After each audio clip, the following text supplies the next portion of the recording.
there's Travis and The Ghost on BBC Radio Somerset. The hymn Shine, Jesus, Shine is known and loved worldwide.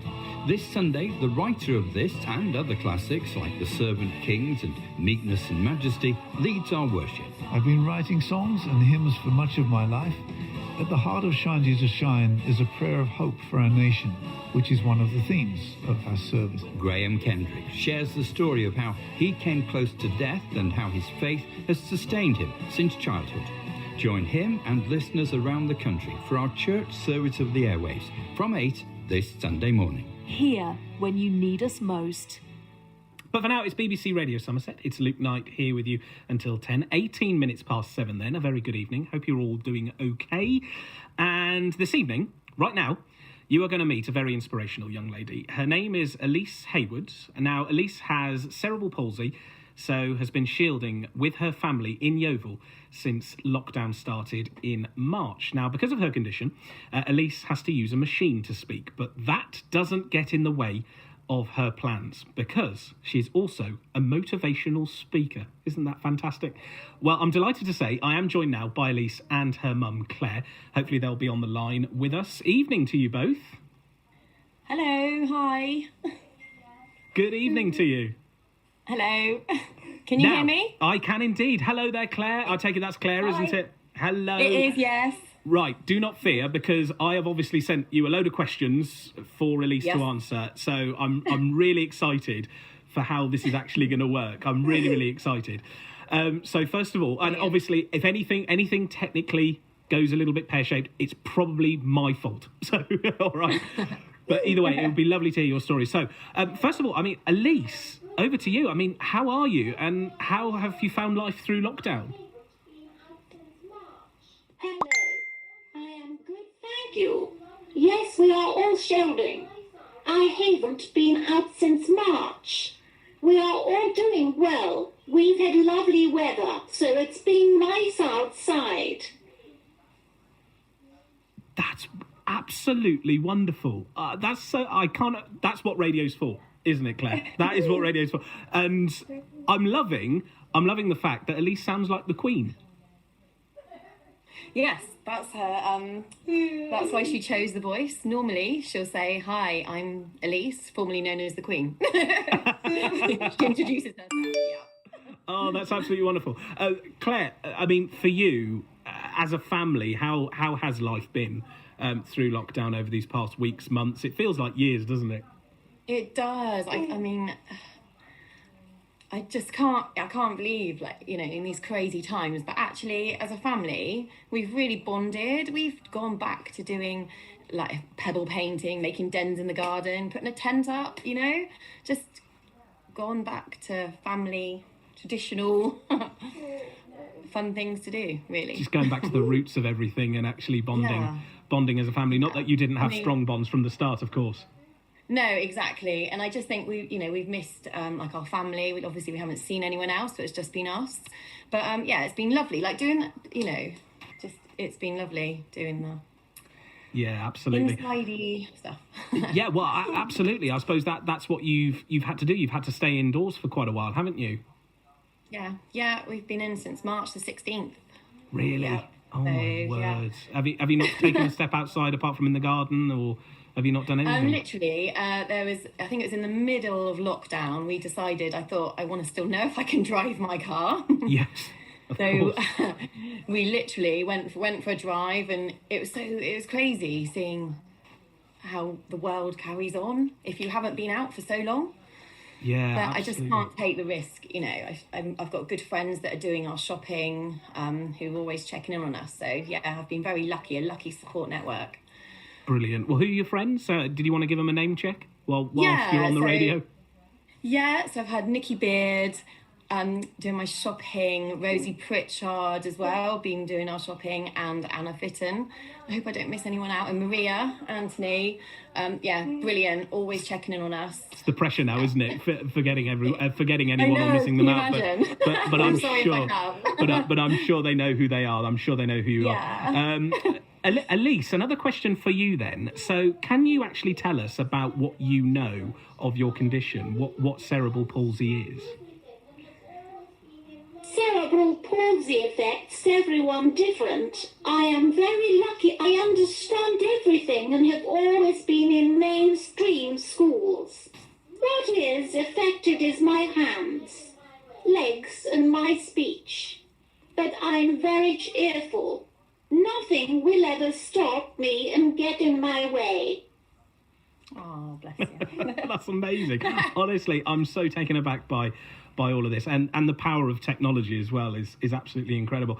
Yeah. I mean, Claire, how much did you know about the condition, about what Elise has? And I take it she was born with the cerebral palsy, is it? Yeah, basically, you know, as a parent, you know, before, because she was my first, you know, you think everything's, you know, going to come out. And basically she was born not breathing for 7.5 minutes. So at this point, they would have turned off her life support machine, but because she would have been that brain damaged. But she started gasping for breath. So she's always been a little fighter. So they said, well, you know, we're going to carry on resuscitating her, which is amazing, which they did. But they did say, we don't know what quality of life she'll have because of how long that she didn't have any oxygen. So, you know, we didn't know, and no one can tell those things, no brain scan, until a child, you know, doesn't reach those milestones. But it was quite apparent, you know, at 6 weeks she started smiling, you know. But what was delayed was like the motor skills, the sitting, you know, and you know, she was quite very floppy as a baby. Right, okay. And I mean, 18, that was 18 years ago, so she's 18 years of age. Yeah. How has the world changed, I suppose, when it comes to our knowledge around cerebral palsy? What was available to you then compared to now? Has it changed quite a lot?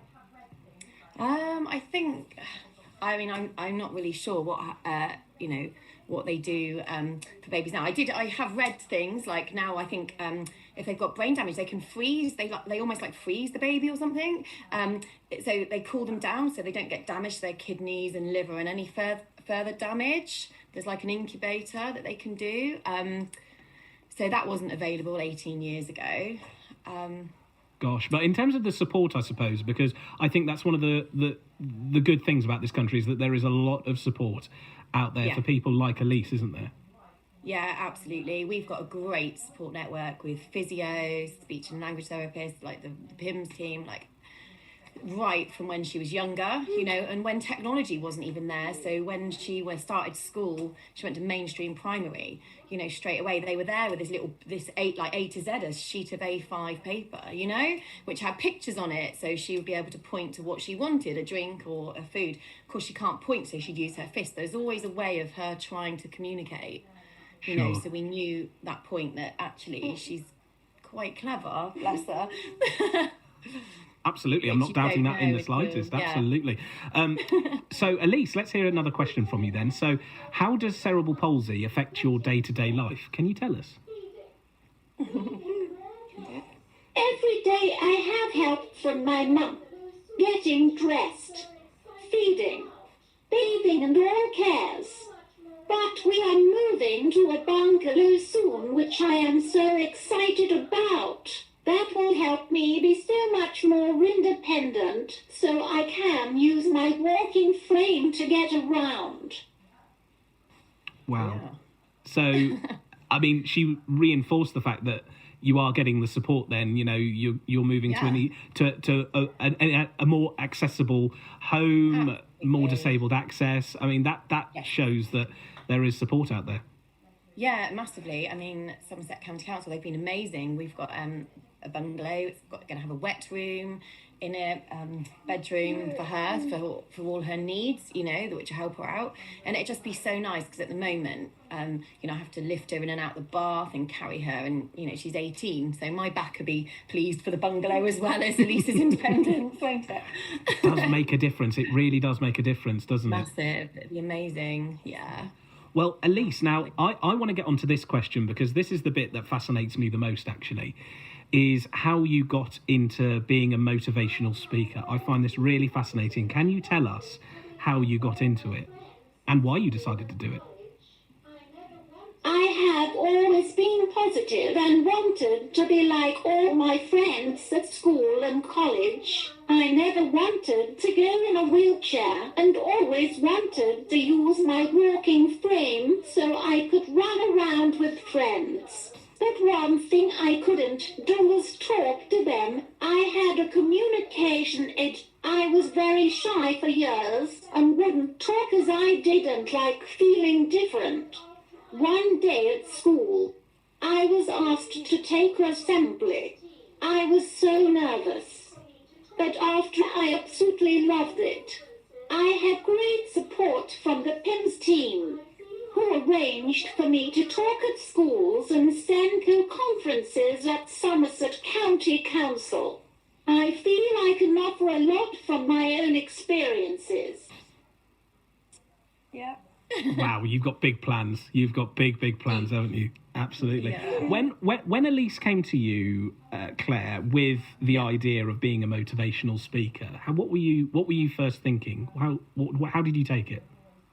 I know, bless her. I mean, it started off like really gradually, though. To be fair, like, you know, always through school life, she, you know, if you know, when the physios or anyone said, "Oh, would you like a?" No, she didn't want. She just wanted to be like everyone else. She didn't like any equipment. She was very, very adamant. And but when she hit secondary school, she suddenly she got this voice. And, you know, great encouragement and this freedom, I think, which you get. Suddenly you go from primary to secondary and you're almost treated, you're almost treated, so to use your own thoughts, isn't it? You know, you're coming into a, you know, young teenager. So they encouraged her, and basically she started off doing that assembly, came out and absolutely loved it. She was really nervous before, and then she did a whole week of assemblies, and then she went back to her old primary school in Yeovil and spoke for there. And then What was their reaction, Claire? Oh my God, it was amazing. She was welcomed back. It was so lovely. That's Preston Primary. I mean, all the teachers obviously remembered her. It was lovely. And she went in also, she was able like to sit in, which was great for her as well. She sat like in reception classes and was able to like to listen to the little ones read and things like that. So it was an amazing experience for her. Absolutely. I mean, I do you know what? I wish I'd have had someone like Elise come and give a talk at my schools when I was in school, because when I was growing up, you didn't know anything about cerebral palsy, anything of these sorts of conditions. Do you think that's wrong? Do you think we should be learning more about these? I do think, more in more recent times, like, again, I was the same at school. You know, I think children used to always go to the name like a special needs school, that's what they called it, but now they integrate everyone. So Elise is very bright, so they always said we need to push her with what she's really good at academically. And I also think I can remember so many comments from parents saying to me, "I'm so glad we've had Elise in our class, because they talk to her no different as they talk to someone else down the street who's in a wheelchair." Wow. Do you know what I mean? Because they've had that experience of like having Elise in their class, and vice versa. It's become second nature, so they don't see any different in anyone else. Whereas I never had that growing up, you know. No, exactly. That's exactly what I was thinking. I never had that sort of. I don't want to call it exposure, but it almost is, isn't it? That sort of being exposed to people who are different, who have these conditions, and to respect those conditions as well. Last question for you then, Elise, and it is: what plans do you have for the future? What do you hope to achieve? What do you want to do? I would love to be a motivational speaker, to talk to schools, therapists, and also help children and parents in a similar situation to mine, starting out their journey. It can be scary when faced with a disability, but I want everyone to know life is beautiful, and whether you have a disability or a hidden disability, we are all the same. We all have different mountains to climb and struggles. We get there eventually, and remember, you are always loved. Aww. Good grief, I think I can feel the lump coming in my throat. I really can. No wonder. Honestly, no wonder Elise has decided to become a motivational speaker. What inspiring words for someone like Elise. That's absolutely wonderful. And actually, I think I can reiterate what Bryn from Somerton has just texted in, just to say, Elise has just blown me away. That is all. Oh, wow. So obviously made an impact as well. So I honestly, from the bottom of my heart, thank you so much for taking the time to come on the programme. But I just want to ask a couple of more questions from you, Claire, just about where you go from here. I mean, with lockdown being eased ever so slightly, what does life look like for you guys? I mean, to be fair, at the moment, I'm still not comfortable with. I know that on the 1st of August, with the shielding, I'm still a bit worried, obviously, for her, because she's always been susceptible to pneumonia, and she's been quite ill before with it. But no, I think eventually hopefully we'll get back to normal. And she's got another year at Yeovil College, and they're supporting her with more places where she can take this to. Oh, brilliant! I wish I could have. I wish I could have asked Elise that question, but it's obviously not on the list at the moment, so it will take a bit of time for her to type it out. But she can. You can ask her, and then she'll have a bit of time if you like. Okay, that's fine. Well, what is she doing? What are you doing at college, Elise? What subjects? What things do you enjoy doing? Hold on, I'm just getting her eye gaze because I rested the. Hold on. That's absolutely fine. No problem. We have done the disclaimer. Everyone knows the score. With this, and as I say, that's a bit of an off the cuff question. So I'm trying to operate it, and I think I'm mucking it up for her. Do not worry. She's just taken over, so she's just gonna. Yeah. If you want something done properly, you got to do it yourself, Aileen. Exactly. I've just pressed the wrong button and near enough shut it all down, so she's taken over now. Oh, that's wonderful. That's she's wonderful. But yeah, the eye gaze is because her hands are affected with cerebral palsy. It would, and so it's the fine motor skills that she can't do. So the eye gaze is fantastic. It's got an A to Z keyboard on there, and she just looks. I mean, it's really, I find it hard to use. I've tried it. So she'll look at like screen. Yeah, it's like say like the size of an iPad, and it just she can just type. It's amazing. Wow, I bet it's a lot easier than we think it is. However, it probably she seems to nail it. Yeah, fantastic. To be honest with you, you sound like a really tight knit family, and that sounds really really nice. I bet you all are. How many of you are there? So there's me, Elise, Anastasia, and I've got Cameron, and I've got a little boy who's 4. So I've got a bit of an age difference there, but he keeps us, the little one, Ashton. I mean, it's great going back to all the baby stuff. Elise and Ashton, they're great with each other. Everyone is, and Anastasia, we're quite close. Yeah, very close. Excellent. Well, do give me the thumbs up when Elise is ready with that question. Yeah, she's ready. Go on then. What are you doing at college then, Elise? Studying preparation for life and work to be more independent, and I love it. There you go. Oh, brilliant. Oh, that's really lovely. Brilliant. And you say Yeovil College have been really supportive with her as well.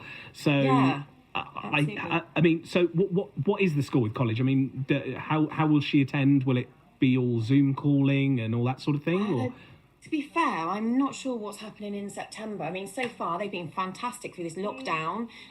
Twice a week that we've had, she's had college, but through Zoom.